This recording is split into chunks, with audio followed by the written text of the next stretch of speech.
আমি হানিফ ভাইয়ের কাছে আমি অনুরোধ জানাবো, হানিফ ভাই এই স্লোগান থামাই দেন না। হানিফ ভাই, আমরা নারায়ণগঞ্জের মানুষ, আমরা নারায়ণগঞ্জ বাংলাদেশের রাজনীতিতে আমরা ভূমিকা রেখেছি। এই নারায়ণগঞ্জে আওয়ামী লীগের সৃষ্টি হয়েছে বাইতুল মানে 52, 63, 69 গণ অভ্যুত্থানে নারায়ণগঞ্জ নেতৃত্ব দিয়েছে। আমরা বাংলাদেশের অর্থনীতিতে আমরা ভূমিকা রেখেছি। আপনি আমার বড় ভাই, আপনি আমার অত্যন্ত প্রিয় মানুষ, আপনি নেত্রীর প্রিয় মানুষ। আমি ওপেন ডিক্লেয়ার দিয়েছি যে আগামীতে হয়তো আমি নির্বাচন করবো না। যদি দেশের পরিস্থিতি এরকম স্বাভাবিক থাকে, এরকম সুন্দর থাকে, যদি কোনো সাপ কিংবা কোনো শকুন যদি আমার নেত্রীর উপরে আমার হামলা করার চেষ্টা না করা হয়, তাহলে আগামী প্রজন্মের জন্য আমি আমার জায়গা থেকে সরে যেতে এই মুহূর্তেই রাজি আছি। রাজনীতি করতে আসছি ভণ্ডামি করার জন্য। আপনি সাক্ষী, আপনার সামনে আমাকে আমার প্রধানমন্ত্রী মন্ত্রী হতে বলেছেন, আমি সেদিন হইনি মন্ত্রী। আপনার সামনেই বলেছেন আমি মন্ত্রী হই নাই। এর আগে হঠাৎ করে বলেছিলেন আশরাফ ভাই যখন হন নাই তখন আমি বলেছি আপনার আমাকে মানিয়েন না, আশরাফ ভাইকে বানান। আমি মন্ত্রী না হয়ে আশরাফ ভাইকে মুক্তি হওয়ার জন্য বলেছিলাম। আশরাফ ভাই আমাকে মৃত্যুর আগে গলা দিয়ে বলেছিলেন সেদিন তোমার হওয়া উচিত ছিল স্বামী। আমি না, আমি আপনার তুলনায় আপনার মতের যোগ্য না। মন্ত্রী হওয়ার জন্য রাজনীতি করতে আসি নাই, রাজনীতি করতে এসেছি মানুষকে ভালোবাসার জন্য। যেভাবে হানিফ ভাইয়ের কাছে শিক্ষা পেয়েছি মানুষকে ভালোবাসার, আমি আমার বড় ভাই হানিফ ভাইয়ের কাছে আমি একটা অনুরোধ করতে চাই, বাংলাদেশ আওয়ামী লীগের একজন অন্যতম নেতা হিসাবে, যে আমরা নারায়ণগঞ্জে আমার স্বপ্ন হানিফ ভাই, আমি প্রধানমন্ত্রীর কাছে গেছিলাম, আমি কাগজ রেডি করেছি। আমরা নারায়ণগঞ্জে একটা পূর্ণাঙ্গ বিশ্ববিদ্যালয় চাই। এই বিশ্ববিদ্যালয় বঙ্গবন্ধুর নামে হতে হবে, জাতির পিতার নামে হতে হবে। যে বঙ্গবন্ধু তার আত্মজীবনীতে বারবার লাইনে লাইনে এই নারায়ণগঞ্জের কথা লিখে গেছেন, সেই নারায়ণগঞ্জে জাতির পিতার নামে আমরা একটা বিশ্ববিদ্যালয় চাই। কারণ নারায়ণগঞ্জ থেকে প্রতিদিন 1,10,000 ছেলে নারায়ণগঞ্জ থেকে বিশ্ববিদ্যালয়ে যেতে বাধ্য হয়। নারায়ণগঞ্জে একটা হাসপাতাল নাই ভালো। আমরা চাই বঙ্গবন্ধুর আরেকজন কন্যা, জাতির জনকের আরেকজন কন্যা, বুকের মধ্যে হিমালয়ের পর্বতের মতো বেদনা কষ্ট নিয়ে যিনি আছেন, আমি ব্যক্তিগতভাবে তার কষ্টটা অনেকটা অনুভব করি। কারণ উনি আমার বড় বোনের সাথে এক স্কুলে পড়েছেন, এক কলেজে পড়েছেন, একসাথে ইউনিভার্সিটি পড়েছেন। সেই আমাদের আরেকটি বোন, জাতির জনকের আরেকটি কন্যা শেখ রেহানা। আমরা চাই নারায়ণগঞ্জে একটি হাসপাতাল আছে, মধ্যে এখানে একটি 11তলা বিল্ডিং হয়েছে, আমি কাগজ দেখেছি। আমরা চাই নারায়ণগঞ্জে একটা মেডিকেল কলেজ এবং হাসপাতাল, ইচ্ছা করলে সরকার কালকেই এটা ঘোষণা করতে পারে, এই অবস্থা আছে।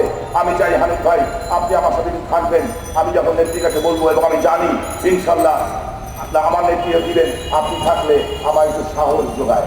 আমি যদি আগামীকাল না থাকি, নারায়ণগঞ্জ আওয়ামী লীগের নেতাদের কাছে বলে দিতে চাই, যদি আগামীকাল আমার মৃত্যু হয়, এই কাজগুলি আমার বড় ভাই হানিফ ভাইকে দিয়ে আপনারা করিয়ে দিবেন, এইটি আমার কাছে অনেক বড় শান্তি পাওয়া হবে।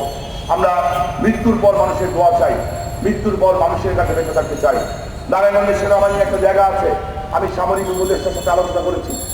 এখানে সেনাবাহিনীর সাথে একটা জায়গা আছে, কোনো পরিকল্পনা নাই। আমরা চেয়েছি ওই জায়গাটাতে যাতে আমার নেত্রী শেখ হাসিনার নামে residential model school and college যেরকম আছে, সেই ধরনের একটি কলেজ চাঁদমারিতে হয়, যাতে নারায়ণগঞ্জের ছেলেদেরকে আমাকে নারায়ণগঞ্জ থেকে ঢাকায় যে থাকতে হয় একটাই মাত্র কারণে এখানে কোনো ভালো স্কুল নাই। আমরা চাই এই স্কুলটা হোক। বিএনডি প্রজেক্ট, এই প্রজেক্ট হচ্ছে, হানিফ ভাই আপনি যেটা জানেন এই প্রজেক্ট হচ্ছে, ইনশাল্লাহ এই প্রজেক্টটা যদি সঠিক মতো হয়, আমার নারায়ণগঞ্জের বিশেষ করে আমার ফজলুল্লাহ সিদ্দিকগঞ্জ এলাকা, গুলশান মনোনীত আধুনিক এলাকা হবে। আমি এই ব্যাপারে সহযোগিতা চাই। হানিফ ভাই আপনি মন্ত্রী না, হয়তো এই সংশ্লিষ্ট বিষয়ে মন্ত্রী না, কিন্তু আপনি বাংলাদেশ আওয়ামী লীগের নেতা এবং রাজনৈতিক দলের কর্মী হিসাবে আমি বিশ্বাস করি মন্ত্রণালয় দেশ চালাবে না, মন্ত্রণালয় সরকার চালাবে না, জনগণের এই দল বাংলাদেশ আওয়ামী লীগ এই সরকারকে পরিচালনা করবে। এবং বাংলাদেশ আওয়ামী লীগের যুগ্ম সাধারণ সম্পাদকের কাছে আমার দাবি থাকলে চাই, যদি আমার মৃত্যুবরণ হয় নারায়ণগঞ্জের মানুষের জন্য এই কয়েকটি কাজ আপনি এনে দিবেন, এইটুকু আপনার কাছে দাবি রাখাই। আশরাফ ভাইয়ের মৃত্যুবার্ষিকীতে আশরাফ ভাইয়ের এই মৃত্যুকে, এই শোককে আমি শোকে পরিণত করতে চাই না। আমরা চাই যে আশরাফ ভাই যদি সত্যি আমরা ভালোবাসি, তাহলে ইভেন্টের বাদ দেন। রাতের বেলায় বিএনপির সাথে আলাপ, দিনের বেলায় জামাতের সাথে ষড়যন্ত্র, ওই রাজনীতি বাদ দিয়ে যারা সাচ্চা আওয়ামী লীগের নেতা কর্মী আছেন, যারা আওয়ামী লীগকে ব্যবহার করতে চান না, যারা সত্যিকারের ডিফেন্ড করতে চান না, যারা শেখ হাসিনাকে ভালোবাসেন, বঙ্গবন্ধুকে ভালোবাসেন, যারা 30 লক্ষ শহীদের রক্তের স্বপ্ন পূরণ করতে চান, আমি মনে করবো তারাই সত্যিকারের সৈয়দ আশরাফকে স্টেজ করে মাইক লাগিয়ে, ছবি লাগিয়ে, ফুল দিয়ে আশরাফ ভাইকে শ্রদ্ধা জানানো যাবে না, বঙ্গবন্ধুকে শ্রদ্ধা জানানো যাবে না। শ্রদ্ধা জানাতে হবে তাদের চরিত্রের কিছু একটি অংশ যদি আমরা গ্রহণ করতে পারি। বক্তব্য দীর্ঘায়িত করবো না, জাতীয় পর্যায়ে বক্তব্য রাখবেন আমার বড় ভাই হানিফ ভাই। আমি আমার বক্তব্য শেষ করছি। আমি কৃতজ্ঞতা প্রকাশ করছি আমার মহানগর আওয়ামী লীগের কাছে যে হানিফ ভাইয়ের মতো একজন সুযোগ্য ব্যক্তিকে এই ছোট্ট পরিসরে আপনারা নিয়ে এসছেন এবং একজন ভালো মানুষকে আশরাফ ভাইকে স্মরণ করেছেন, যাকে আমরা জীবনে পালন করি। আমার ছোট ভাই এহসান বলেছে আমাদের সবাইকে মৃত্যুর স্বাদ দিতে হবে, মৃত্যুর জন্য সবাইকে প্রস্তুত থাকতে হবে। কেউ আগে যাবে, কেউ পরে যাবে। আজকে সকালে যখন আসলাম শুনলাম আমাদের কমান্ডার গোপীনাথ শাহ নাকি তার স্ট্রোক করেছে। কালকে তার সঙ্গে কথা বলছিলাম, আমি বলছিলাম লাইভে গোপীদার চেহারাটা ভালো লাগছে না, কে কখন চলে যাবো কেউ জানি না, আমিও কখন চলে যাবো আমি জানি না।